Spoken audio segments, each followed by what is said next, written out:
All right. So, Tammie, Yes. do you have any advice to the wives of truck drivers who are coming into the industry? So think of his students coming in as the spouse. Mm-hmm. Do you have any advice for them on how to ensure that their And driver I is... get a lot of these young 20 to 30-year-old that are just recently married. I just had a young man just a couple weeks ago that had been married in December, and so he's starting his career in trucking. So, yeah, what would you say to his wife, Tammie? Have patience. The first thing that I like about the relationship that Allen and I have is every night before he would go to bed, it just made me sleep better, is he would check in with me and I would know where he was located. That was just one of the things that him and we did, and that made me feel more comfort. Right. And it's also to allow her to send the emergency personnel to recover my body in case I didn't wake up in the morning. Right. I haven't heard from my husband in a night or two, but last time, and really that is a practical That's smart thing. because you that's know? It's true. practical. Yeah, I mean, unfortunately, things like that have happened. You hear out stories there. all the time of Yeah. finding the driver in the cab of the truck. Nobody's heard anything from them from days. Right. Yep. Another thing, you need to have your faith put in him. He's a professional driver, and you need to let your faith know that he's going to be taken care of out there.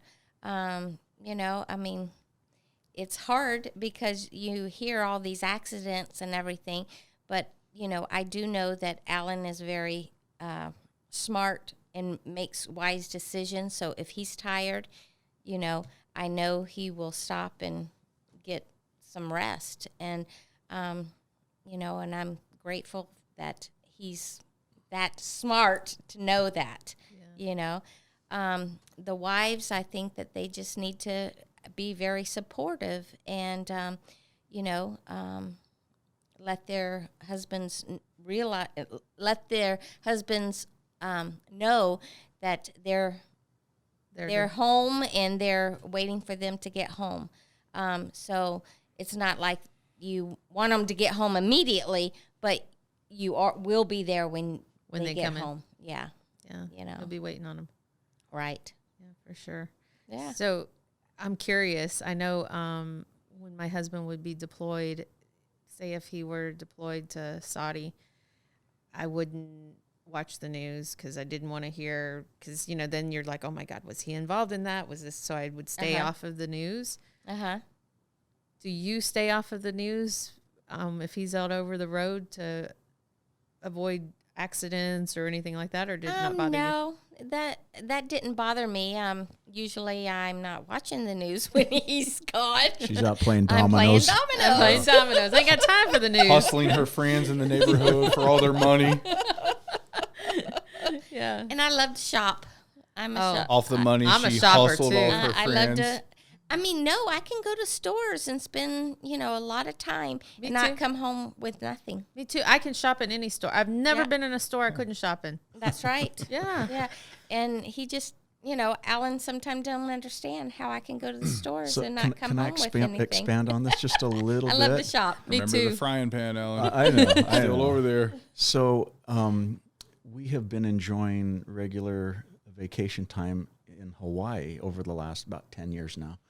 And so the last trip we were on was November a year ago, and it's like the last day there, and she's got two of her friends there. I got my son and his wife there. And we go down to old Lahaina town, and of course they want to go to all the souvenir shops, And it's like, no, we're going to go snorkel out the Lahaina Pier. You know, so me and my son and his wife, that's what we do. And then, it's like, shopping, really? In Hawaii? Yeah, why not? What do you think, Will? What's your take on it? As I'm sitting here listening, Alan, I didn't want you to know, but she sent you all snorkeling. She's sitting at the bar over there hustling all the Islanders and Dominoes over here. She won a lot of money to get the souvenirs. That way you didn't have to know. So, Alan, I have to ask you advice out there for people in the industry, new or old into it. What are 5 essential things that you would recommend for drivers to have in their truck? Oh, good grief. Okay, so, I run out of a very mild to hot climate here in the Southwest. So it could lull a person into a false sense of security, because in 2 days I could be in a blizzard in Casper, Wyoming. Right. So I can't tell you how many times I've seen truck drivers out there in Wyoming in cutoffs, T-shirts, and flip-flops in below freezing weather. So you got to have the clothing for either really hot weather or really cold weather. Yeah. All right. Always be prepared. I like to carry what I call a trucker toolbox of trucker tricks, So just some basic hand tools and things like that, Like screwdrivers and screwdrivers, hammers, nuts and bolts type thing. Exactly. I mean, if I come across a trailer that has a mud flap that has been torn off, I can, at least install one myself. Right. I got a good road story about that if you want to hear a real quick one. You got to get the 5 P's out of the way. You can't. Okay. Yeah, you got to get all. Well, just okay, okay. Crack the whip, Will. Carrying on. Make sure that you got, the company issued items all stocked. Like the 50-foot length of air hose in case you need to top off a tire. Yeah.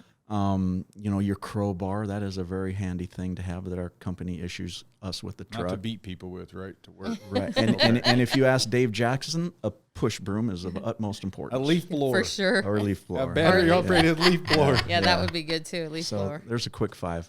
Okay, now you can go back to your story. Yeah, so I had a trailer mud flap replaced by a nearby truck stop shop, and it cost $80. To replace a mud flap? Yeah, and I thought that ain't gonna never happen again. So wow. So when it comes to mud flaps, it's real easy. You just keep a couple of spares tucked up under your mattress. You got the tools to, a wrench and an adjustable wrench and some crescent wrenches, and you're off to the races. In 15 minutes, you got it replaced, and the mud flap itself probably doesn't cost much more than $15, $20. Yeah, the reason I wanted to ask is you're 2 million miles. That's somebody. What is it? 250,000 miles to the moon. Yeah. So I mean that's a lot of miles. Do you want to see if I can go to 10 items? Sure. Absolutely. All right, so we stopped at 5. Okay, so you got 5 spare more. windshield wipers, which our shop issues us. So make sure that you're, once again, driving across the desert a lot like I do, those rubber wipers can get messed up, pretty cracked. Or and dried a potato. Oh, Potato. Yeah.